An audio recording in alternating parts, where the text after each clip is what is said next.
Assalamualaikum warahmatullahi wabarakatuh. Al-Fatihah. A'udzu billahi minasyaitonir rajim. Bismillahirrahmanirrahim. Alhamdulillahi rabbil alamin, arrahmanir rahim, maliki yaumiddin. Iyyaka na'budu wa iyyaka nasta'in. Ihdinas siratal mustaqim. صراط الذين أنعمت عليهم غير المغضوب عليهم ولا الضالين آمين. أعوذ بالله من الشيطان الرجيم. بسم الله الرحمن الرحيم. الحمد لله رب العالمين وبه نستعين.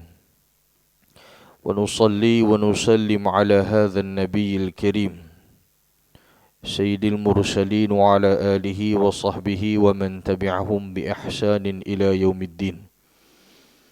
ولا حول ولا قوة إلا بالله العلي العظيم.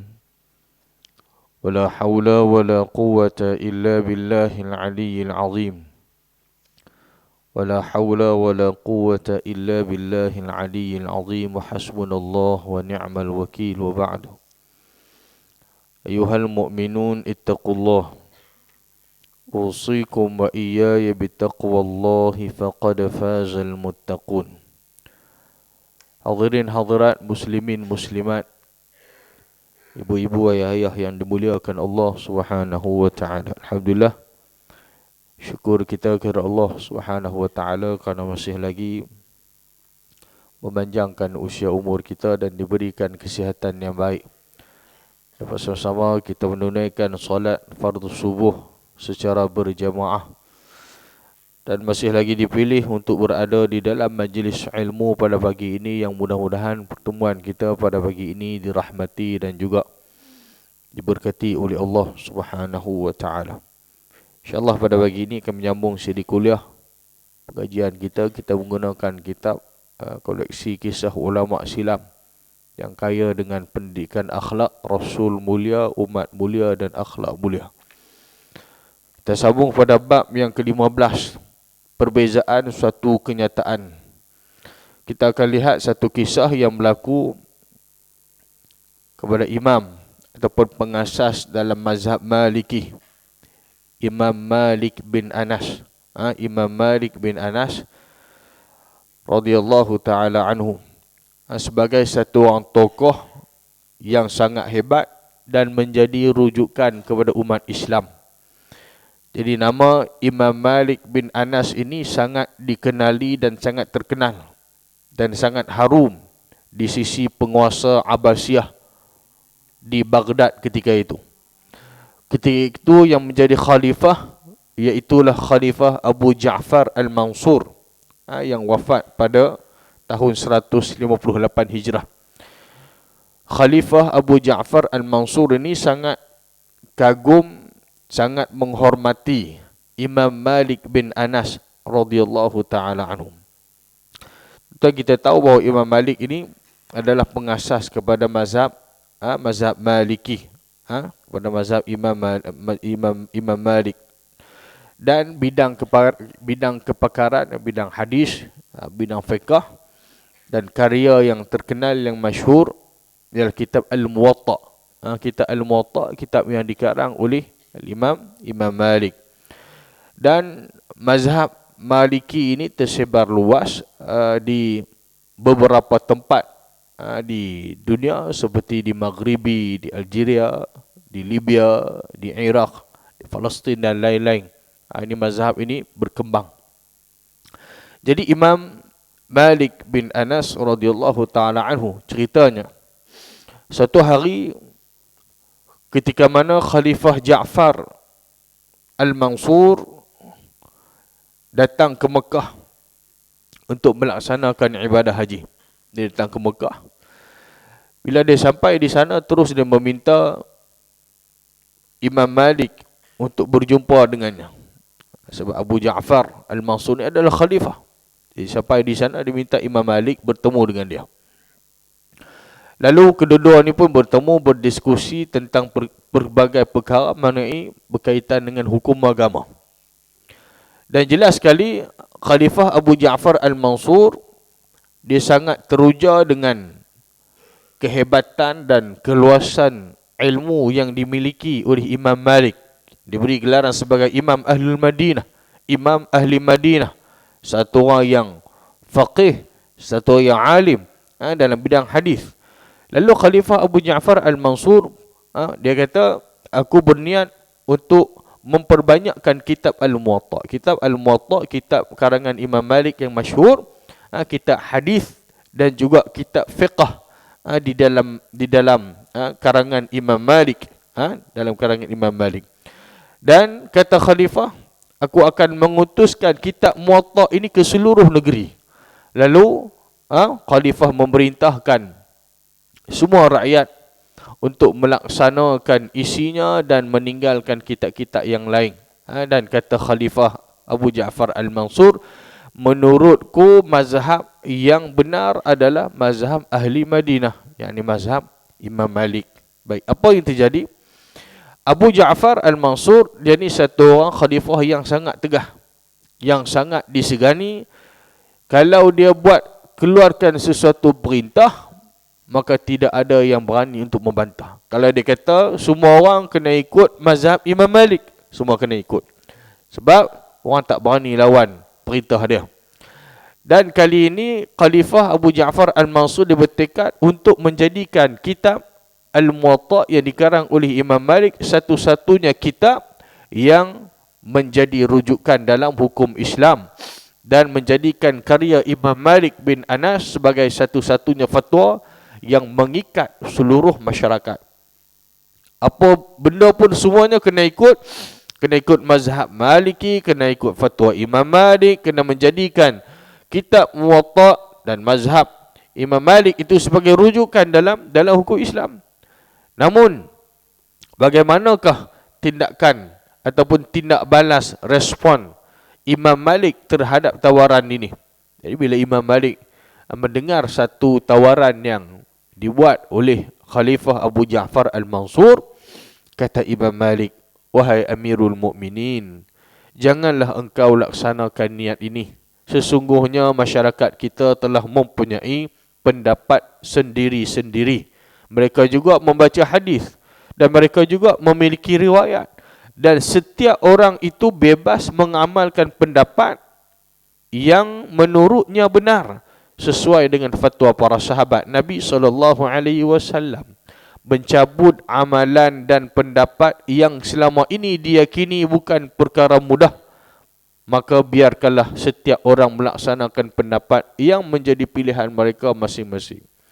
Maka ini satu jawapan yang sangat bijak, menunjukkan keilmuan dan kehebatan Imam Malik. Bila Khalifah mendengar jawapan daripada Imam Malik, Khalifah Abu Ja'far Al-Mansur, akhirnya dia tidak jadi untuk melaksanakan niat dia tadi, dan dia kata, demi Allah, andai engkau setuju, wahai Imam Malik, nescaya aku akan melaksanakan niat ini. Kita lihat bagaimana Imam Malik rahimahullahu ta'ala dalam meraihkan pelbagai perbezaan, menjadikan perbezaan itu suatu kenyataan. Jadi kalau kita berbeza pendapat sekalipun, Allahumma salli, kita tak setuju dengan orang lain, ada pendapat kita, kita rasa pendapat kita betul, pendapat orang lain tak betul. Macam mana cara yang diajarkan dalam agama? Kita ambil ibrah dan pengajaran kisah yang kita bacakan, kisah yang berlaku kepada Imam Malik bin Anas rahimahullahu ta'ala.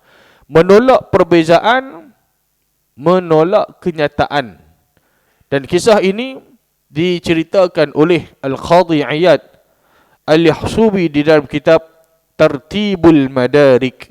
Lalu diceritakan kembali oleh Al-Imam Al-Hafiz Abu Abdillah Al-Zahabi, Imam Al-Zahabi di dalam kitab Siyarul A'lam An-Nubala. Dan apabila kita membacakan kisah ini, semakin rasa besar kekaguman kita, hebatnya Imam Malik bin Anas, dan beliau merupakan salah seorang tokoh ulama yang patut menjadikan ikutan, contoh tauladan untuk umat sehingga pada hari ini. Dan dalam kisah ini, tuan-tuan sekalian, Imam Malik Imam Malik mengajarkan kepada kita untuk menyedari bahawa perbezaan pendapat itu adalah sebuah kenyataan yang tidak dapat dinafikan. Beza tuan-tuan. Biasa. Bukan semua orang setuju dengan pendapat kita. Dan para alim ulama mazhab fiqh pun ada khilaf di kalangan pendapat-pendapat mereka. Masing-masing ada dalilnya. Masing-masing ada pendapat mereka. Dan ada dalil. Ada nas yang mereka bawa. Tuan-tuan sekalian. Jadi orang yang tidak dapat menerima perbezaan, pada hakikatnya ia tidak mampu untuk menerima kenyataan. Inilah hakikat. Walaupun kita kata orang tak, bukan semua orang boleh ikut pendapat kita. Tapi kita meraihkan selagi benda tu bukan khilaf pada perkara yang usul, benda furuk, benda yang cabang ni tak ada masalah. Benda yang furuk. Imam Malik insaf sepenuhnya dan sedar bahawa pendapat beliau bukan satu-satunya pendapat. Jika kita miliki pendapat yang kita yakin kebenaran pendapat tersebut, bahkan rela untuk kita berkorban untuk mempertahankan pendapat itu, maka orang lain pun boleh melakukan perkara yang sama. Oleh itu kita harus menerima kenyataan dengan lapang dada dan menghindari sikap menang sendiri, apatah lagi memaksa pendapat sendiri. Ini adabnya. Wahai dalam Al-Quran Allah Ta'ala menegaskan bahawa keragaman pendapat ini merupakan satu benda perkara yang memang disengajakan. Kita baca dalam Al-Quran dalam surah Hud sebagai contoh pada ayat 118 hingga ayat 119. Allah Ta'ala berfirman, A'udzubillahi minasyaitanirrajim. Walau syaa rabbuka laja'ala an-nasa ummatan wahidah wa la yazaluna mukhtalifin illa man rahima rabbuk walidzalika khalaqahum wa tammat kalimatu rabbika la amla'anna jahannama minal jinnati wan nasi ajma'in. Kalau Tuhanmu menghendaki, tentu dia menjadikan manusia umat yang satu, tetapi mereka sentiasa berselisih pendapat, kecuali orang-orang yang diberi rahmat oleh Tuhanmu. Dan untuk itulah Allah menciptakan mereka. Kalimat Tuhanmu, yakni keputusannya telah ditetapkan. Sesungguhnya aku akan memenuhi neraka Jahannam dengan jin dan manusia yang derhaka semuanya. Jadi, bagaimana kita nak meraihkan khilaf pendapat ini? Dua macam ikhtilaf. Walaupun perbezaan pendapat yang disebut sebagai ikhtilaf mesti diraihkan. Namun, tidak semua pendapat itu boleh diiktiraf atas prinsip keseragaman. Para ulama kita telah lama menggariskan kepada kita, apabila berlaku khilaf ataupun ikhtilaf itu mengenai prinsip-prinsip agama, yakni perkara yang usul, seperti perkara-perkara yang asas dalam akidah atau hukum yang telah ditetapkan dengan ijma', maka ikhtilaf itu dia berkaitan dengan Allah Somad, dengan sesat ataupun lurus. Jadi benda hak betul prinsip, hak betul nas saya tak bincang dah. Allah Somad. Contoh solat 5 waktu. Subuh 2 rakaat, tak ada orang duk pergi bincang subuh kena buat 4 rakaat, mazhab lain kata kena buat 8 rakaat. Hak tu orang tak bincang dah, tak berlaku khilaf. Itu benda yang dah semua orang setuju. Ijma', semua sepakat sembahyang memang Nabi dah bagi tahu dah berapa rakaat. Yang ni orang tak bincang dah. Ini bukan benda-benda yang termasuk dalam perkara-perkara yang furu'. Baik. Jadi kalau benda yang asas, prinsip-prinsip agama yang berbentuk usul itu kita tak bincang. Ada ijma'. Baik. Dan dia kata namun jika ikhtilaf itu dia berkaitan dengan perkara-perkara furu', yakni perkara-perkara cabang. Dia bukan usul. Maka tidak boleh ada tuduhan sesat ataupun kufur di sini. Inilah masalahnya. Yang terjadi hari ini, kalau tak ikut pandangan sama mazhab dengan dia hukumkan orang ni tak betul, yang ni sesat. Ini tak betul lah. Kan? Selagi benda-benda tu benda yang furuk, benda yang cabang, kita raihkan perbezaan pendapat. Jangan kita terus cepat menghukum bahawa dia ni bid'ah, dia ni kafir, ini tak betul. Sikap kita. Dan kita akan, tetapi kita hanya boleh menilai salah satu daripada pendapat itu sebagai lemah, ataupun kita kata pendapat ini salah, tanpa kita melabel sesat ataupun melabelkan kufur. Kan? Jangan kita kata dekat dia ni bid'ah, dia ni sesat, dia ni kufur. Mungkin kita pendapat dia ni salah, pendapat dia ni lemah. Kita lihat Imam Abu Ibn Nujaim Al-Hanafi berkata dalam kitab Al-Ashbah wan Nazair, apabila kita ditanya tentang mazhab kita dan mazhab yang lain, mazhab lain yang bertentangan dengan mazhab kita di dalam perkara-perkara furu', kita mesti menjawab bahawa mazhab kami benar namun boleh jadi salah. Itu ejakan oleh ulama kita. Bukan kita rasa kita betul, orang lain salah, apa semua kena ikut kami. Kata Ibn Nujaim Al-Hanafi, dia kata apa? Kita mesti menjawab bahawa mazhab kami benar namun boleh jadi salah. Dan mazhab orang lain salah namun boleh jadi benar. Itu caranya. Mazhab orang lain salah, dia kata, namun boleh jadi benar. Namun kita ditanya tentang akidah kita dan akidah orang-orang yang bertentangan dengan kita. Jika kita ditanya, maka wajib kita menjawab bahawa akidah kita benar. Akidah ni benar, hak yakin lah. Tak boleh kita tak lagi benar ataupun boleh jadi tak benar. Tak boleh. Akidah ni benda yang kena yakin. Jadi kalau orang tanya akidah pula, kita kata akidah kita benar dan akidah selain daripada kita itu batil ataupun sesat. Hak kita dok pegang ni kena yakin lah. Takkan kita dok pegang akidah kita, boleh jadi salah ni. Itu tak ada keyakinan. Kalau bab akidah, kena jawab betul, kena akidah kita ni betul. Akidah kita ini benar. Dan kes-kes khilafiyah yang berlaku di dalam masyarakat kita, kebanyakannya dia berkaitan dengan perkara-perkara furu'. Ini kena faham. Dia berkaitan dengan perkara-perkara furu'. Maka sikap yang kita tampilkan seharusnya adalah berlapang dada sambil berkata ini pendapat saya. Kita kata ini pendapat saya, ia benar namun boleh jadi salah. Pendapat kita kata boleh jadi benar, boleh jadi salah. Ini pendapat si fulan, kita kata ia salah namun boleh jadi benar. Itu maksudnya pendapat. Pendapat. Dan cukup itu sahaja tanpa perlu tuduhan yang negatif yang menimpakan label sesat dan bid'ah, kufur. Selagi masalah yang diperselisihkan itu hanya berkisar dalam perkara-perkara yang tidak menyentuh tentang prinsip-prinsip keislaman, benda-benda yang usul. Sekali tuduhan ini keluar daripada lidah kita, maka dia kata kalimat itu akan terus membelenggu kita hinggalah hari pembalasan nanti. Sebab tu hati-hati. Jadi bagaimana? Kita nak lihat sikap para ulama kita dahulu, para salafun salih.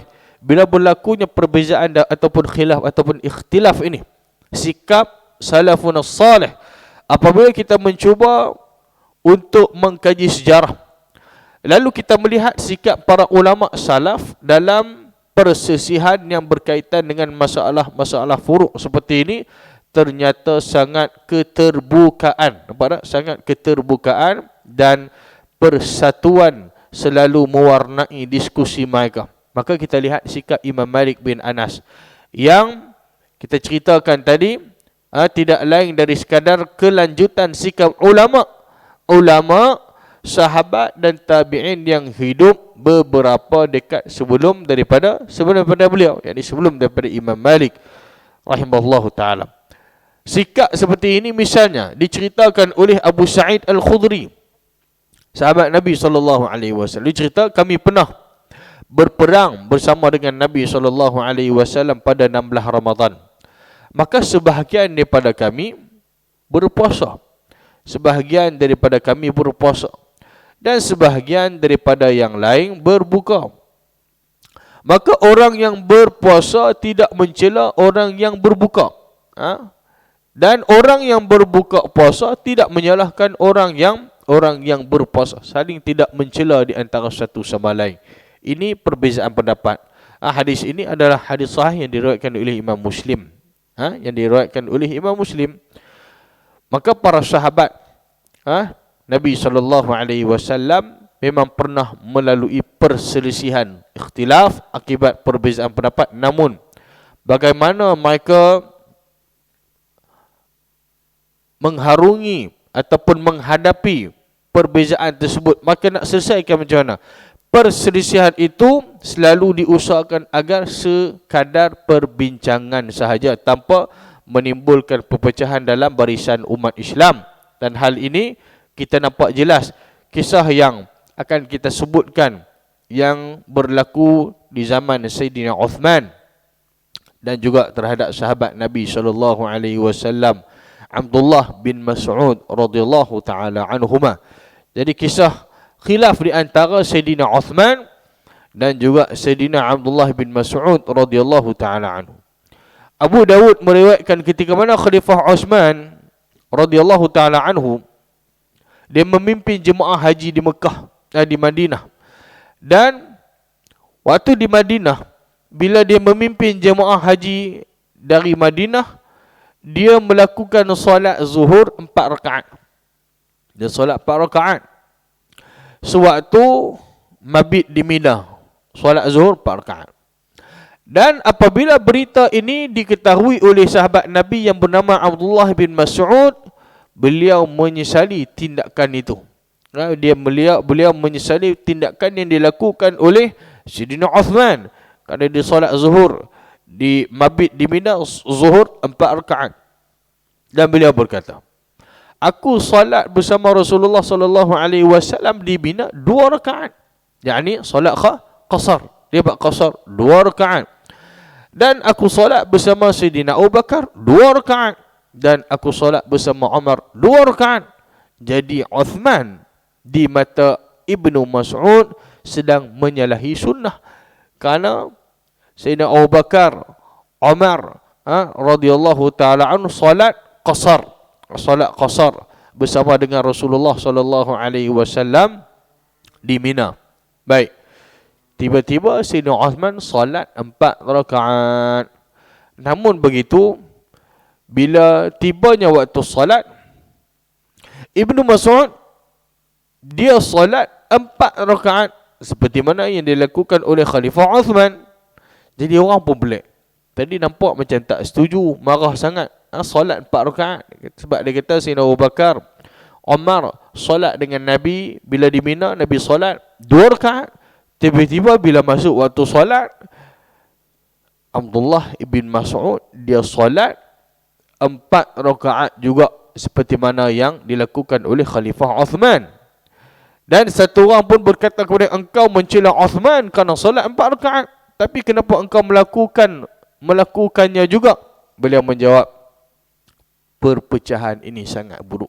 Perpecahan ini sangat buruk. Maka demikianlah sikap sahabat Nabi sallallahu alaihi wasallam, sikap Abdullah bin Mas'ud, begitu juga sikap Ibnu Umar radhiyallahu taala anhuma. Dan Imam Muslim meriwayatkan daripada Nafi', daripada Ibnu Umar, katanya Rasulullah sallallahu alaihi wasallam salat di Mina 2 rakaat.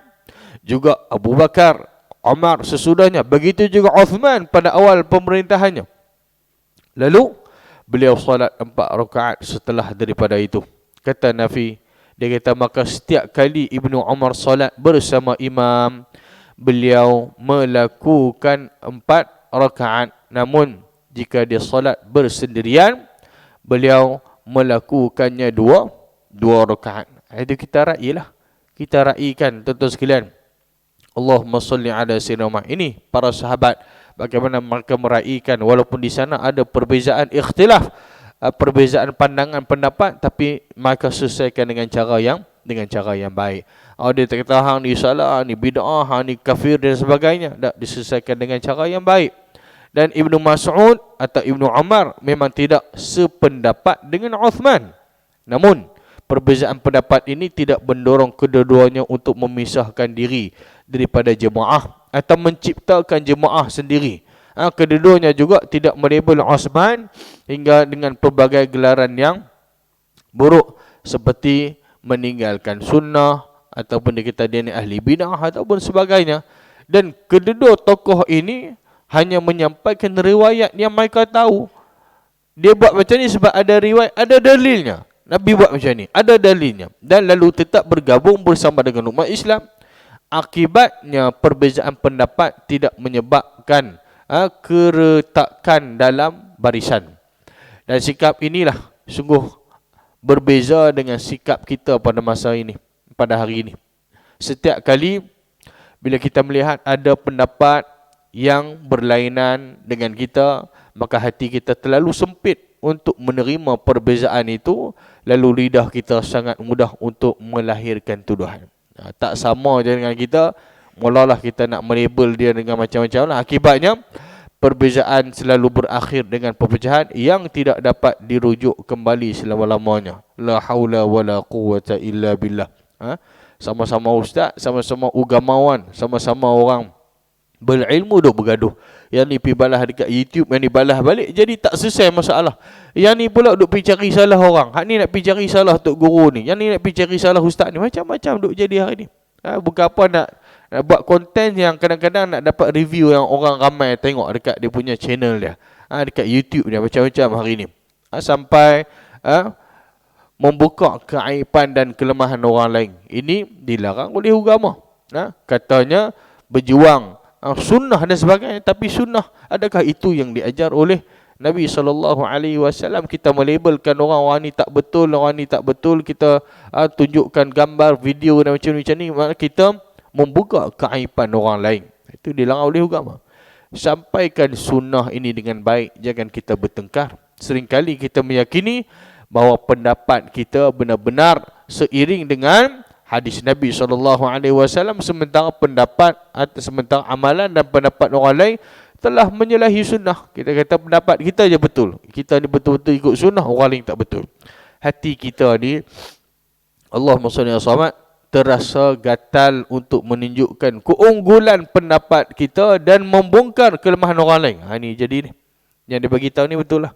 Apabila kita melakukan itu, tiba-tiba permusuhan yang kita peroleh bukannya penerimaan. Lagi orang benci, timbul permusuhan. Dia jadi cara nak bergaduh. Sama-sama orang agama jadi nak bergaduh. Jadi tak selesai masalah. Dan kebiasaannya kita memang begitu. Yang terhasil daripada sikap pertengkaran. Hati manusia tidak suka disalahkan. Namun, yang mungkin terbuka untuk pemberitahuan pertengkaran. Meskipun didasari semangat, yakni dia kata untuk menegakkan sunnah sebagai contoh, tidak akan menghasilkan apa-apa selain berlakunya pertengkaran ataupun berterusan dalam permusuhan tadi.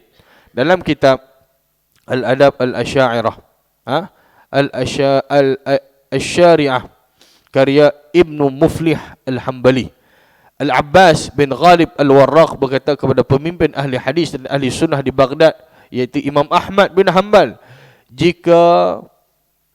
jika aku berada di dalam satu majlis dan tidak ada yang mengetahui sunnah, yakni hadis, di dalam majlis itu kecuali diriku, lalu seorang ahli bid'ah berbicara, bolehkah aku membantahnya? Kata Imam Ahmad, beritahukanlah sunnah itu, namun jangan bertengkar. Ini kata Imam Ahmad.